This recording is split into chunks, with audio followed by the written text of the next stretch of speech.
folks, welcome back. And you know what time it is. It is time for another installment of the history of Draco. Previously, we went over the progenitor of the Draco family, Count Garifarin Draco, Lord of Fear. Tonight, we'll be diving into the story of Rendrig Auric Draco, known as Rendrig the Swift. So, that out of the way, grab your coffee, get comfortable, and let's crack open this old dusty tome of mine and see what history has to say, shall we? Alright, so, standing 6 foot even, Rendrig weighed in at a lean 240 pounds. Rendrig, well, in truth, he was the spitting image of his father, ruby lips, raven locks, and piercing blue eyes. Though a peculiar trait picked up from his mother, his blue eyes were hauntingly augmented by the deep eye sockets, categoric of his mother's family line, pronounced cheekbones, and a powerful chin. Rendrig was a sight to behold, and wore his scars of battle with pride, despite being able to afford having them removed. The elder of a pair of twins, Rendrig and his sister Illyria Ariana Draco. Rendrig was the heir apparent of the throne of Saqqara. Born on their father's 3,333rd life cycle term, Illyria had not been mentioned at the actual celebration due to Rendrig's birth being viewed as more important, only because it finally established a clear line of succession. Though Illyria, as well as her siblings, were much loved by the people, just as was Rendrig. Now, we won't really be going into them tonight. However, aside from Rendrig and Illyria, Gare and Ariana's children also included Otar, who would come to be known as the Dark Lion, Orin the Righteous, Kalkri the Curious, and Zerea the Vicious. But we'll get into them at another time. One of the first members of what would go on to be known as the Dragon Master's Coven, which I have previously touched on slightly in the previous video. Rendrig was brought up, tutored by the finest scholars that the kingdom had: horsemanship, dancing, or swordsmanship and fencing, as others might know it better. History, leadership, just to name a few studies.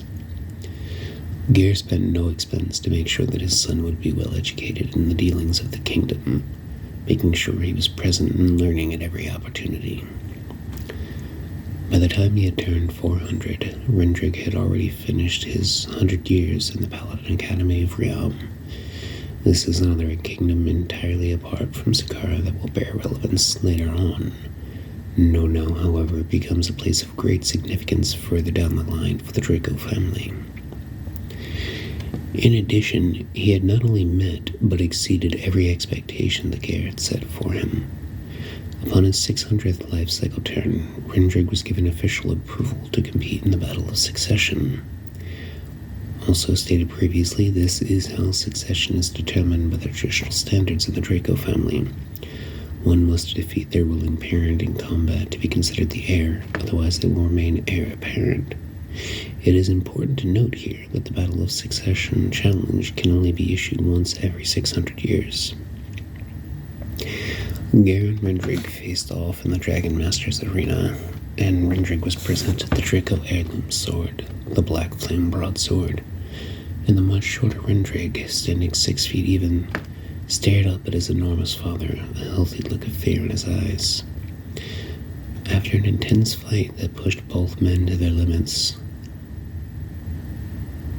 came to a close after a grueling 8 days, when the sword at last responded to Rendrig's power, imbuing him with Gare's own might, allowing him to overpower his father. Gare finally yielded. The arena erupted in thunderous applause as Rendrig fell to his knees, exhausted. This would not be the only time a son has won in this manner, but that information is for another time. Now proclaimed as the one true heir, Rendrig could only ascend to the throne when his father were to die or abdicate. After a few hundred years in which Rendrig served his kingdom to be as a true leader should. Apologies. After a few hundred years in which Rendrig served his kingdom to be as a true leader should, garnering valuable experience as a diplomat and arbiter, scholar and warrior, Rendrig was sent on a mission of diplomacy to the mountains of Bandavar, wherein he was introduced to his future wife, Eringeus, daughter of Atin, who had once been offered in marriage to his father Ger. As his 3,000th life cycle came, the announcement that Rendrig and Erin were expecting the birth of their son, the future Prince Vlad. Ger and Ariana finally stepped down from the throne, knowing that the Draco line would continue on through their son and grandson, passing their blessings and the royal armaments and crown jewels on to Rendrig and Erin.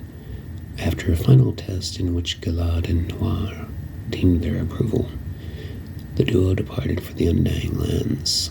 More info on that one to come later as well. Now, there is much more that I could be going over right now with Rendrig.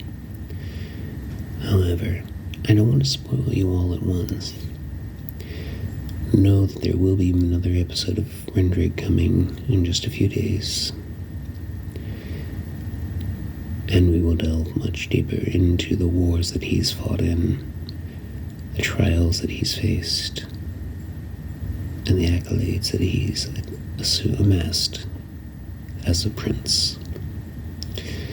And that being said, I'm going to go ahead and close the book for tonight, my lovelies.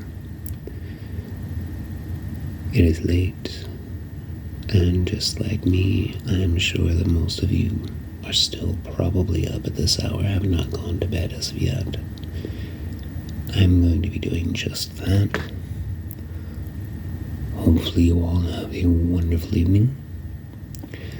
I hope you enjoyed the thumbnail that I have for you of Rendrig's appearance. And I will see you next time. The next video should be an episode of Coffee with Canteen, which I have posted a poll letting you all decide on what the logo for the series should be.